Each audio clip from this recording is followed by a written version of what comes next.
little channel update time. The channel's passed 1,580 subscribers, and I will say this now: the viewership, the watch hours and the subscriber growth over the last week, let alone over the last month, has been absolutely ridiculous. Apart from 2 videos last year that exploded, we have not seen this level of engagement on the channel before, and that includes the 2017 Rugby League World Cup. The engagement on the channel over the last week and the last month has been absolutely fantastic. The subscriber growth has been it's the best subscriber growth, consistent subscriber growth we've seen ever. And this has actually been the best consistent month, the best average month, apart from 2 videos last summer, where Paul Kent gets sacked by the Australian media and Jermaine Genius gets sacked by the British media from their sports media roles. Take those 2 videos out, this is the best month we've ever had. Fantastic viewership, fantastic engagement, and I want to say thank you and a big welcome to all new subscribers, and thank you for the support. There is a welcome to new subscribers video I've done recently. It is up on the channel, and I would love for you guys to check that out. It's a bit of a welcome to the community kind of video, and it's a big thank you to all you guys basically for the support you guys give. Now let's have a look at some viewership trends, because some of them are really interesting. So I'm not surprised by this stat: 26.1% of all channel viewers over the last month are from Canada, which is 1 in 4 viewers are Canadian. That's never happened before, but I can understand with how good Canada's women have been in the Women's Rugby World Cup and making the final, and the manner in which they've made the final, the manner in which they've played.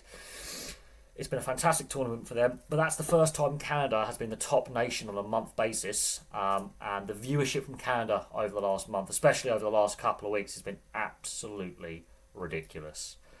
The viewership from all provinces and territories has been absolutely ridiculous, and I want to say a massive thank you for everyone from Canada who's viewed this channel, supported this channel over recent days.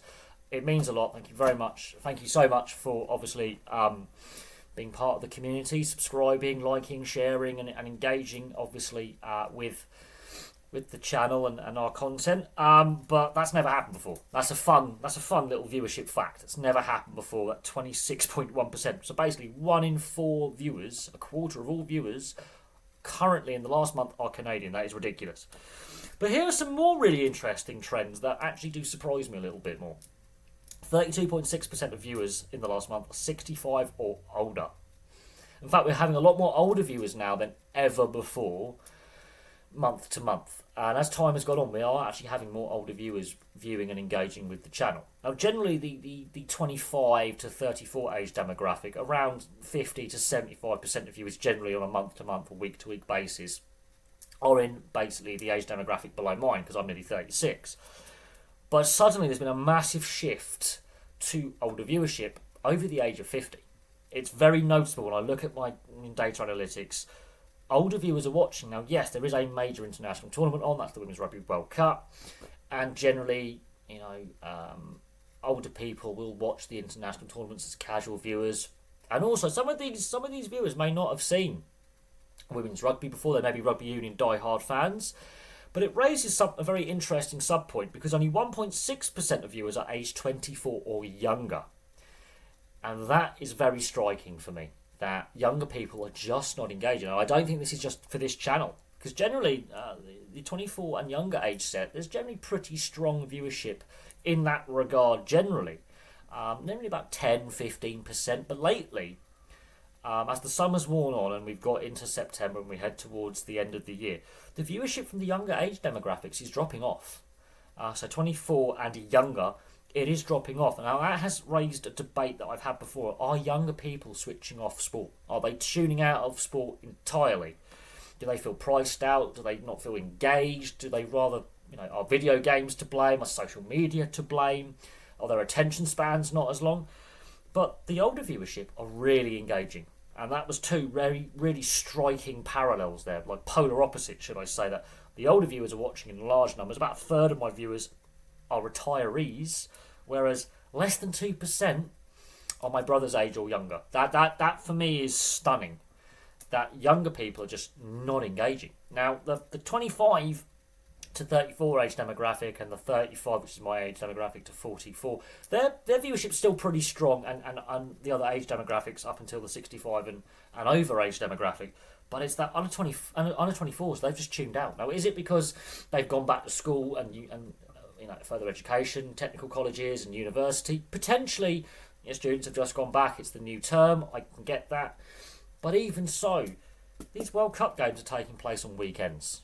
And that is striking that the engagement from younger people has just dropped off a cliff. Absolutely dropped off a cliff over the last month. Now, as a general trend, it's also been falling for the under-24s for some time as well. And I've noticed that the viewership of 24-year-olds and younger has actually slowly been dropping. Now, whether that's all my viewers have carried on when the channel first started, most of my viewers were aged, 18 to 34.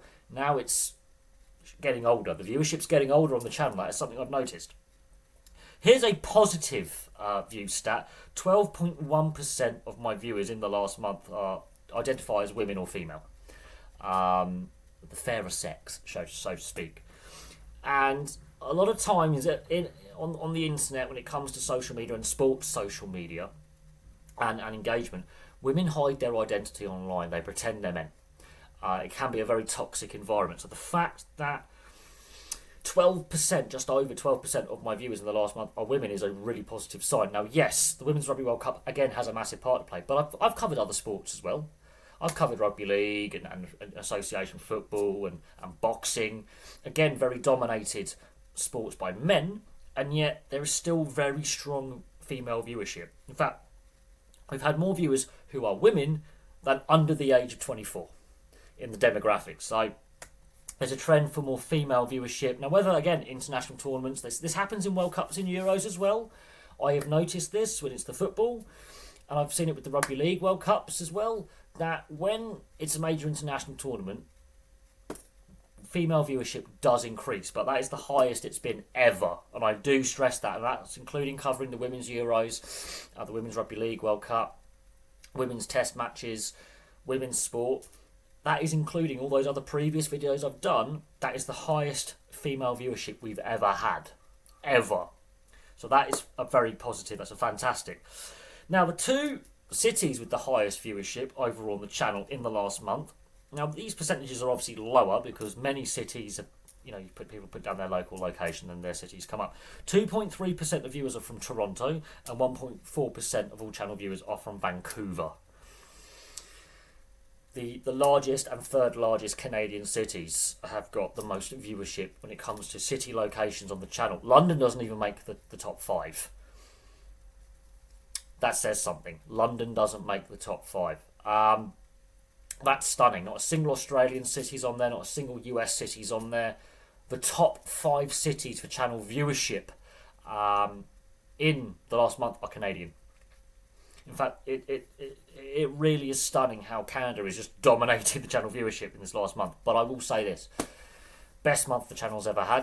UK viewership is still really strong. It's almost nearly neck and neck. So basically half the channel viewership is either from Canada or the UK.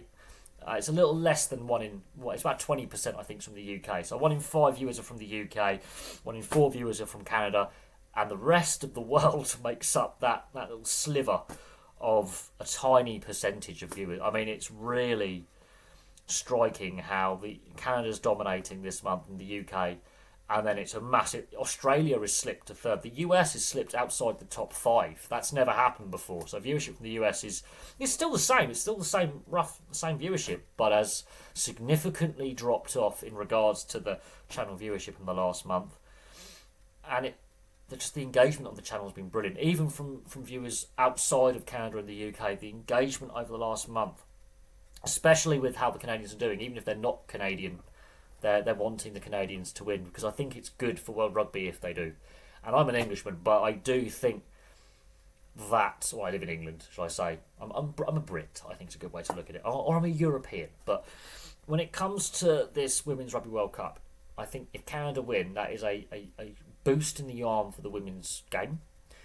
And it also does raise questions about the funding matrix, because they have 1/10 of the budget of the England team, and they had to crowdfund to make the World Cup final.